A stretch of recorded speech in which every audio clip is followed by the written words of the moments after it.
क्या आत्मा अपने परिवार को देख सकती है?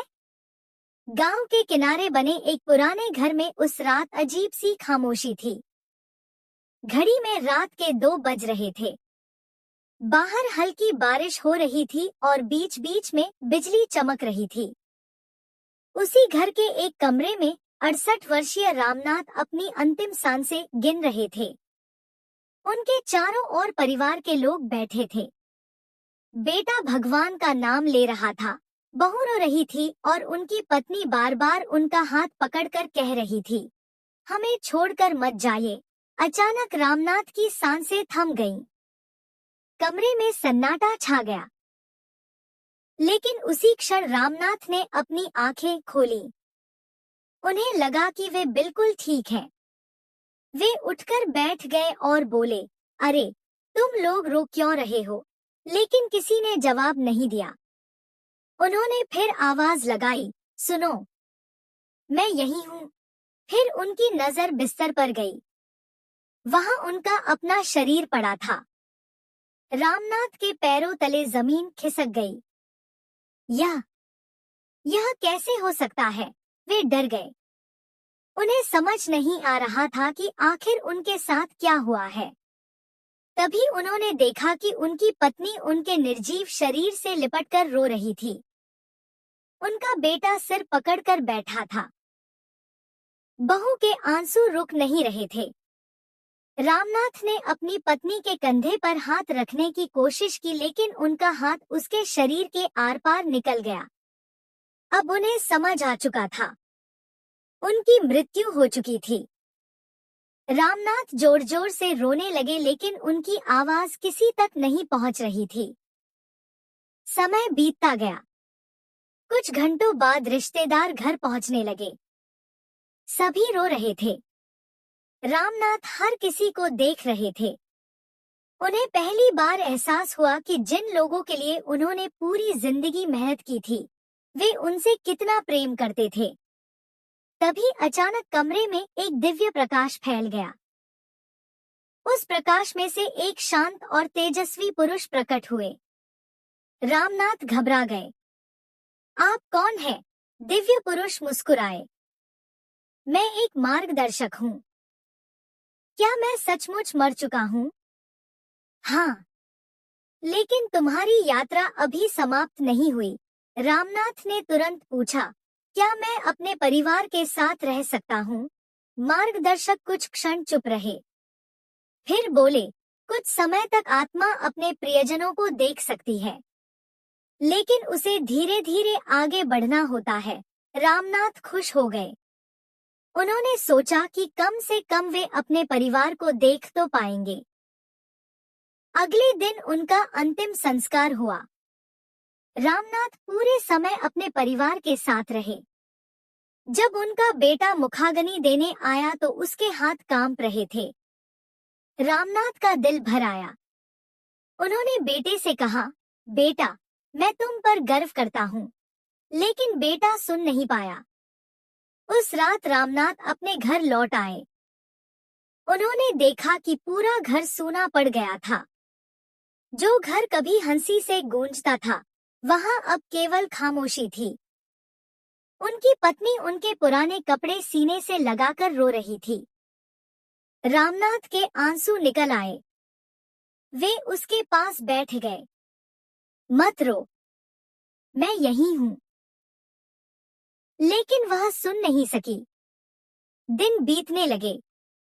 रामनाथ रोज अपने परिवार को देखते। उन्होंने देखा कि उनका बेटा बाहर से मजबूत बनने की कोशिश करता था, लेकिन रात को अकेले रोता था। उन्होंने देखा कि उनकी पोती हर रात उनकी तस्वीर के सामने दीपक जलाती थी।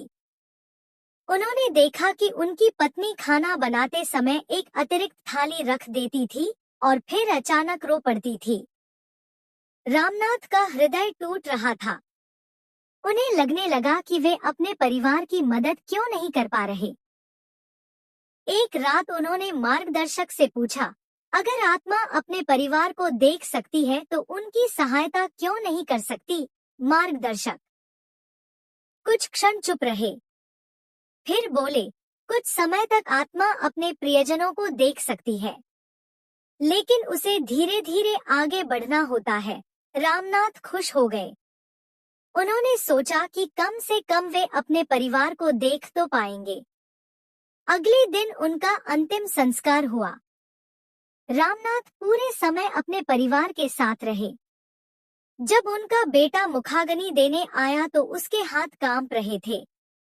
रामनाथ का दिल भर आया। उन्होंने बेटे से कहा, बेटा, मैं तुम पर गर्व करता हूँ। लेकिन बेटा सुन नहीं पाया। उस रात रामनाथ अपने घर लौट आए। उन्होंने देखा कि पूरा घर सूना पड़ गया था। जो घर कभी हंसी से गूंजता था, वहां अब केवल खामोशी थी। उनकी पत्नी उनके पुराने कपड़े सीने से लगाकर रो रही थी। रामनाथ के आंसू निकल आए। वे उसके पास बैठ गए। मत रो, मैं यहीं हूँ। लेकिन वह सुन नहीं सकी। दिन बीतने लगे। रामनाथ रोज अपने परिवार को देखते। उन्होंने देखा कि उनका बेटा बाहर से मजबूत बनने की कोशिश करता था, लेकिन रात को अकेले रोता था। उन्होंने देखा कि उनकी पोती हर रात उनकी तस्वीर के सामने दीपक जलाती थी। उन्होंने देखा कि उनकी पत्नी खाना बनाते समय एक अतिरिक्त थाली रख देती थी और फिर अचानक रो पड़ती थी। रामनाथ का हृदय टूट रहा था। उन्हें लगने लगा कि वे अपने परिवार की मदद क्यों नहीं कर पा रहे। एक रात उन्होंने मार्गदर्शक से पूछा, अगर आत्मा अपने परिवार को देख सकती है तो उनकी सहायता क्यों नहीं कर सकती? मार्गदर्शक ने उत्तर दिया, क्योंकि जीवन और मृत्यु के बीच एक सीमा होती है। प्रेम बना रहता है, लेकिन हस्तक्षेप नहीं। रामनाथ उदास हो गए। फिर एक दिन कुछ ऐसा हुआ जिसने सब बदल दिया।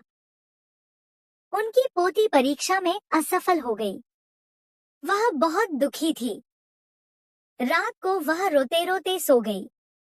उसने सपने में अपने दादा को देखा। रामनाथ मुस्कुरा रहे थे। उन्होंने कहा, हार मत मानो बेटी, तुम बहुत मजबूत हो। सुबह जब पोती उठी तो उसके चेहरे पर आत्मविश्वास था। उसे लगा जैसे दादाजी सचमुच उससे मिलने आए थे। रामनाथ यह देखकर भावुक हो गए। उन्होंने मार्गदर्शक से पूछा, क्या उसने मुझे देखा था? मार्गदर्शक मुस्कुराए। कभी कभी प्रेम सपनों का रास्ता चुन लेता है। समय आगे बढ़ता गया। अब कई सप्ताह बीत चुके थे। रामनाथ ने देखा कि उनका परिवार धीरे धीरे सामान्य जीवन की ओर लौट रहा है।